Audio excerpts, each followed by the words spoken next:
రోజంతా శ్రమించి ఇంటికి చేరే సగటు జీవికి వినోదాన్ని పంచి మరో లోకంలోకి తీసుకెళ్లే అద్భుత సాధనం సినిమా.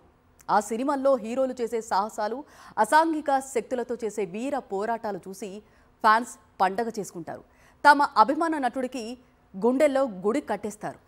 అయితే ఈ హీరోలు చేసే పోరాటాల వెనుక కొందరు సాహసికులున్నారు. వాళ్లే స్టంట్ మ్యాన్లు. ప్రమాదాలతో సావాసం చేస్తూ వాళ్ళు చేసే స్టంట్ల వల్లే హీరోలకు అంత హైప్. కానీ ప్రాణాలను పనంగా పెట్టి సాహసాలు చేసే ఆ స్టంట్ మ్యాన్ల జీవితాలు మాత్రం నీటి బుడగలు. దశాబ్దాలుగా అష్ట కష్టాలు అనుభవిస్తూ మృత్యువుతో నిత్య పోరాటం చేసే సినిమా స్టంట్ మ్యాన్ల జీవనయానమే ఈ స్పెషల్ ఎడిషన్. సినిమాలో హీరో విలన్లని వాళ్ళ గ్యాంగుల్ని చావచితగా బాదుతుంటే చూసి చప్పట్లు చరుస్తాం. హీరో పోరాట పటిమ చూసి ఉప్పొంగిపోతాం. మరి హీరో చేతిలో చావు దెబ్బలు తిని అతని హీరోయిజానికి అసలు సిసలు వన్నె తెచ్చే వాళ్లే స్టంట్ మ్యాన్లు. కష్టం ఒకరిది, ప్రశంస మరొకరికి అన్న తీరులో ఈ స్టంట్ మ్యాన్ల బతుకు పోరాటం సాగుతూ ఉంటుంది. అబ్బా, మా ఫేవరెట్ హీరో ఫైట్లు ఇరగదీసేశాడు, విలన్ మక్కెళ్ళిరిచేశాడు. ఇక ఆ కార్ జంపింగ్ సీన్ అయితే ఎంత చెప్పాలన్నా మాటలు సాలవబ్బా. విలన్ గ్యాంగ్ ను 6 అడుగులు పైకి ఎగరేసి దంతుంటే 2 కళ్ళు చాలవు. That is our hero, that is my hero. ఆయన సాహస విన్యాసాలు నెవ్వర్ బిఫోరు ఎవర్ ఆఫ్టరు అని అభిమానులు తెగ గొప్పలు చెప్పుకుంటూ ఉంటారు. అయితే ఆ సూపర్ ఫైటింగ్ సీన్ల వెనుక వందలాది మంది కష్టం ఉంటుంది, ఎందరి మృత్యు పోరాటమో దాగి ఉంటుంది. హీరో కొట్టేవి డూప్ స్ట్రోక్స్ అయినా సరే 6 అడుగులు ఎగిరి కింద పడాలి. ఆ పడేది మెత్తటి బెడ్ల మీదే గాని అదృష్టం బాగా లేకపోతే చేతులో కాళ్ళలో తడబడతాయి. బెడ్ల మీద పడ్డా ఫటక్మంటూ విరిగిపోతూ ఉంటాయి. కొంతమందికి కొన్ని రోజులకు ఆ అవయవాలు స్వాధీనంలోకి వస్తాయి. మరికొంతమందికి ఇక మళ్లీ ఫైట్ సీన్లు చేసే పరిస్థితి ఉండకపోవచ్చు. ఇది సినిమా రంగంలో పోరాట సన్నివేశాల్లో పాల్గొనే స్టంట్ మాస్టర్ల పరిస్థితి. పెళ్లాం బిడ్డలకు ఇంత భోజనం పెట్టేందుకు మృత్యువుతో వాళ్లు నిత్య పోరాటం చేస్తూ ఉంటారు. మనం సాధారణంగా ఇంటి నుంచి బయటకు వెళ్లేటప్పుడు వెళ్ళొస్తాం అంటూ ఉంటాం. అయితే ఫైట్ మాస్టర్లు కావచ్చు, ఫైట్లు చేసే అసిస్టెంట్లు కావచ్చు, ఇంటి నుంచి షూటింగ్ కు బయలుదేరేటప్పుడు వెళుతున్నాం, వస్తే వస్తాం లేకపోతే లేదు అన్న ఫీలింగ్ ను గుండెల్లో నింపుకుని కుటుంబ సభ్యులకు బాయ్ బాయ్ చెప్తూ ఉంటారు. అదృష్టం బాగుంటే చిన్న చిన్న దెబ్బలతో ఇంటికొస్తారు. లేదంటే కాళ్ళలో చేతులో వెన్నుపోసో ఎరగొట్టుకుని అటు నుంచి అటే ఆస్పత్రుల్లో చేరుతూ ఉంటారు. సగటు మనిషికి వినోదాన్ని ఇవ్వడం కోసం వారి బతుకుల్ని పణంగా పెడతారు. అలాంటివి చాలా జరుగుతుంటాయి. ఇంతకుముందు కూడా ఒక ఆయన చెన్నై నుంచే పైన రోపులు కడుతూ పైనుంచి పడిపోయి ఆయన కూడా చనిపోవడం జరిగింది. ఇంతకుముందు నిప్పురావు బాలకృష్ణ గారి సినిమాలో కూడా సారథి స్టూడియోలో ఒక మనిషి చనిపోవడం జరిగింది. డ్యామేజ్లు అయితే చాలా జరుగుతుంటాయి, బయటికి రావు. కానీ మా దాంట్లోన ప్రకాష్ అని, ఇప్పుడు డ్రాగన్ ప్రకాష్ అంటారు, ఆయన కూడా చూడాలని ఉంది. సినిమాలోన ఒక డ్యామేజ్ అయింది స్టమక్, ఇంచుమించు 1.5 మీటర్ పేగి తీస్తారు ఆయనకి. ఇప్పుడు కూడా సంవత్సరంకి ఒకసారి అది ఏదో ట్రీట్మెంట్ చేస్తూనే ఉండాలి. ఒకసారి డ్యామేజ్ అయిపోతే ఆయన లైఫ్ అంతా స్పాయిల్ అయిపోద్ది. అలాగా కష్టపడి ఏదో దీని మీద షోకుండి కొంతమంది వస్తారు, కొంతమంది ఏదో అలాగా ఏదో బతకలేం, పని లేకుండా ఏదో కష్టపడదాం దీంట్లో సినిమాలని చాలామంది ఊరి నుంచి వచ్చి ఇక్కడ కష్టపడుతుంటారు. ఇంటి నుంచి షూటింగ్ స్పాట్కి వెళ్తే మిగతా డిపార్ట్మెంట్ వాళ్ళు ఇంటికి చేరుకుంటారు. కానీ స్టంట్ కళాకారులు మాత్రం ఇంటికి తిరిగి వస్తారు అన్న దానికి గ్యారంటీ ఉండదు. తమిళనాడులో ఇదే జరిగింది. దశాబ్దాల పాటు ఎన్నో జంపింగ్ స్టంట్లు అలవోకగా చేసిన ఓ సీనియర్ స్టంట్ మాస్టర్ అందరి కళ్ల ముందే కారు జంపింగ్ షాట్ చేస్తూ ప్రాణాలు వదిలారు. మోహన్ రాజు ఫైటింగ్ క్రాఫ్ట్ లో ప్రధాన విభాగంగా చెప్పుకునే వెహికల్ జంపింగ్ టాస్క్ లో 35 ఏళ్ల అనుభవం ఉన్న ఓ సీనియర్ స్టంట్ మాస్టర్. కార్లను, బైకుల్ని జంపింగ్ చేయించడంలోనూ, కార్లను ట్విస్ట్ చేయించడంలోనూ ఎంతో పేరున్న పెద్ద ఆర్టిస్ట్. కొన్ని రోజుల క్రితం తమిళనాడు నాగపట్నంలోని విజుంతంవాడి గ్రామంలో జరిగిన వెట్టువం షూటింగ్లోని స్టంట్ సన్నివేశంలో ఆయన పాల్గొన్నారు. ఆ సినిమా డైరెక్టర్ పరాంజిత్ ఓ హై రిస్క్ కార్ జంపింగ్ సన్నివేశాన్ని అక్కడ స్కెడ్యూల్ చేశారు. ఆ రిస్కీ షాట్ చేసేందుకు స్టంట్ డైరెక్టర్ దిలీప్ సుబ్బరాయన్ పర్యవేక్షణలో అన్ని జాగ్రత్తలు తీసుకున్నారు. కారును ముందుకు దూకించే ముందు మరోసారి ఆ సేఫ్టీ ప్రోటోకాల్స్ను ఆయన క్షుణ్ణంగా పరీక్షించారు.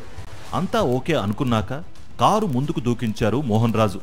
ఆ హై స్పీడ్ ఎస్యూ ర్యాంపు మీద నుంచి పైకి ఎగిరి తిరిగి నేల మీద 4 టైర్ల మీద నిలబడి ముందుకు ఉరకాలి. అయితే ర్యాంపు మీద నుంచి వెళ్లేటప్పుడు కారు చక్రం ఒకే ఒక్క క్షణం 6 అంగుళం మేర పక్కకెళ్లిపోయింది. ఒక్కసారిగా పైకెగిరి బోర్లా పడిపోయింది. ఆ దుర్ఘటనలో మోహన్ రాజు తీవ్రంగా గాయాల పాలయ్యారు.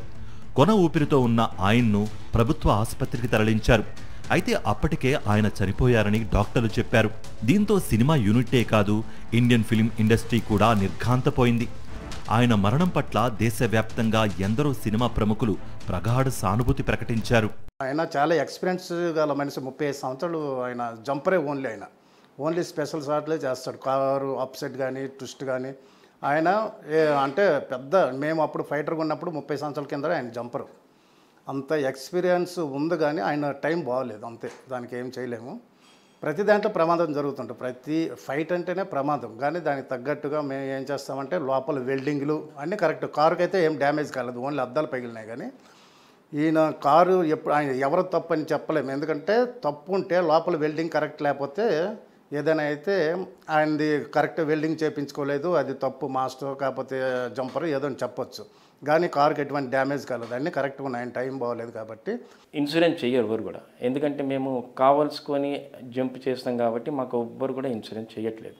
ఎట్లయిపోయిందంటే మా స్టంట్ వృత్తి చాలా బాధాకరం. మా దాంట్లో మేమే బాధపడాల్సి వస్తుంది. చేసే పని రిస్క్ తగ్గ ఫలితం లేదు మాకు. అంతంత మాత్రానే పెద్ద వర్క్, పెద్ద పేమెంట్స్ అనేది కాదు మాది. మా వృత్తికి తగ్గ ఫలితం కాదు అది. అంత పెద్ద జంప్ అతను చూశారు టీవీలో కూడా, పొద్దున మార్నింగ్ టీవీలో చూసిన ఆ కార్ అట్ట ట్విస్ట్ అయిపోతుంది. ఆ ట్విస్ట్ అయి పడ్డప్పుడు ఏ చిన్న జంప్ అయినా కూడా ఒక చిన్న స్పీడ్ బ్రేకర్ మనం చూడకుండా దాటితేనే బా అంటాం కదా, అట్లా జంప్ మేము అందులో ఉండి ప్రాణాలతో చెలగాటం మేము ఆడేది. ఆ జంప్ అట్లా పడ్డప్పుడు బాడీలో ఉన్న పార్ట్స్ అన్నీ కదిలిపోతాయండి. ఎంత బాధపడతాడంటే జంప్ చేసినాక 1 నెల రోజుల్లో బాడీ పెయిన్స్ పోవేయండి. మరోవైపు పోలీసులు సినిమా దర్శకుడు పరాంజిత్ మీద, స్టంట్ కోఆర్డినేటర్ రాజ్ కమల్ మీద, సినిమా నిర్మిస్తున్న నీలం ప్రొడక్షన్స్ యాజమాన్యం మీద కేసులు నమోదు చేశారు. రాజన్నని చనిపోయి బయటికి తీసుకొస్తుంటే నా ఇన్సిడెంట్ మొన్న జరిగింది ఒక 3 months బ్యాక్. సేమ్ నేను కూడా కోమాలోకి వెళ్ళిపోయాను. నన్ను కూడా అలాగే తీసుకొని వచ్చారు బయటికి. నాకు రాజన్నని తీసుకొస్తే నేనే గుర్తొచ్చాను. భగవంతుడు ఏదో నన్ను ఇంకా అందులో నుంచి ఆ ఇన్సిడెంట్ బయట పెట్టాడు. ఆ నెక్ బెల్ట్ కొంత చిరంజీవి గారు చెప్పేది కొంచెం నాకు సేఫ్ అయింది అది. అలాగే ఇప్పుడు ఈ రిస్కులు చేసే వాళ్ళందరూ చాలా జాగ్రత్తగా ప్రతిదీ సేఫ్టీ అనేది చాలా ఇంపార్టెంటు. అంత జాగ్రత్తగా తీసుకొని చేయాలని అనుకుంటున్నాను. ఊహించని ప్రమాదానికి గురైన సీనియర్ స్టంట్ మాస్టర్ మోహన్ రాజుకు తమిళ సినిమా ఇండస్ట్రీతో పాటు పాన్ ఇండియా లెవెల్లో మంచి పేరుంది. ప్రమాదకరమైన స్టంట్స్ చేయడంలో ఆయనకు ఆయనే సాటి అని అందరూ చెప్పుకుంటారు. తమిళనాడులోని కాంచీపురం సమీపంలోని పూంగందం అనే పల్లెకు చెందిన మోహన్ రాజు అప్పటికే గుర్రపు స్వారీ, కర్రసాములో మంచి ప్రావీణ్యం ఉండడంతో బాగా డిమాండ్ ఉన్న స్టంట్ విభాగంలో ఆయన కాలుపెట్టారు. చక్కటి ప్రాక్టీస్తో స్టంట్ మాస్టర్ అయ్యి ఆ తర్వాత జంపర్గా స్థిరపడిపోయారు. అయితే విధి వక్రీకరించడంతో తాను ఎంతో ఇష్టంగా చేసే స్టంట్ సీన్లో నటిస్తూనే ప్రాణాలు వదిలేశారు. ఒక్క మోహన్ రాజే కాదు, 112 ఏళ్ల భారతీయ సినిమా చరిత్రలో స్టంట్ విభాగంలో పనిచేసిన ఎందరో ఆర్టిస్టులు ఇలా ప్రమాదాల పాలై జీవితాలు చాలించారు. కాళ్ళు చేతులు విరిగి మంచాలకే పరిమితమయ్యారు. అదే మంచం మీద తమ శేష జీవితాన్ని గడిపి కాలగర్భంలో కలిసిపోయారు. 2017 బెంగళూరులో వారియర్ అనే చిత్రం షూటింగ్ జరుగుతున్న సమయం అది. ఆ సినిమాకు సంబంధించి షూట్ చేసిన ఓ స్టంట్లో అనూప్ కుమార్, ఉదయ్ అనే స్టంట్ మ్యాన్లు ఓ భవనం మీద నుంచి దూకే సీన్ షూట్ చేస్తున్నారు. అప్పుడే భద్రత విషయంలో జరిగిన చిన్న పొరపాటు వారి ప్రాణాలనే బలి తీసుకుంది. 2020లో మరో షూటింగ్లో ఓ రిస్కీ షాట్లో పాల్గొని రిలాక్స్ అవుతున్న సమయంలో senior stunt man Parvez Khan గుండెపోటుతో ప్రాణాలు కోల్పోయారు. సినిమా అంటే అన్ని 24 క్రాఫ్ట్స్లో అన్నిటికంటే భయంకరమైన డేంజరస్ ఫీల్డ్ అంటే మాది. ఎందుకంటే మేము ఇంటి నుంచి బయలుదేరిన తర్వాత మళ్ళీ ఇంటికి వచ్చేసరికి వస్తామో రాదో నమ్మకం లేని సిచ్యువేషను. అలాంటి ఒక ఫిజికల్ యాక్టివిటీ చాలా డేంజరస్ స్టంట్స్ చేస్తాము. ఒక ప్యాషన్తో చేయడం జరుగుతుంది ఈ పని కూడా.